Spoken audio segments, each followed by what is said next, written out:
ঈদ মানে আনন্দ, ঈদ মানে উৎসব। পবিত্র ঈদ উল ফিতর সামনে রেখে রংপুরের হারাগাছ পৌর শহরের বিপণী বিতান ও শপিং মলে দুপুর থেকে গভীর রাত পর্যন্ত থাকছে ক্রেতাদের আনাগোনা, চলছে বেচাকেনাও।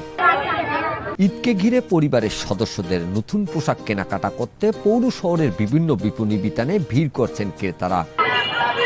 শিশুদের পোশাকের চাহিদা সবচেয়ে বেশি, পিছিয়ে নেই নারীরাও। আর ঈদের এই সময় মুনাফা ও বিক্রির আশায় দোকানিরাও গভীর রাত পর্যন্ত অপেক্ষায় থাকছেন।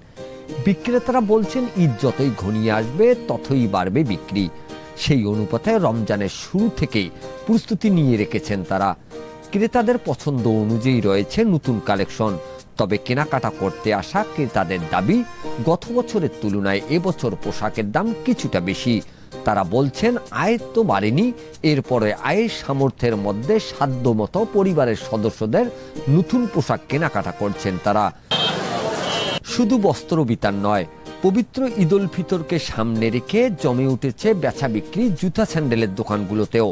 বস্ত্র বিতান ও জুতা স্যান্ডেলের দোকানের পাশাপাশি ঈদ উল ফিতরকে সামনে রেখে রূপ লাবণ্য চর্চায় চুড়ি ফিতা ও কসমেটিক দোকানগুলোতে বেচা কিনা শুরু হয়েছে।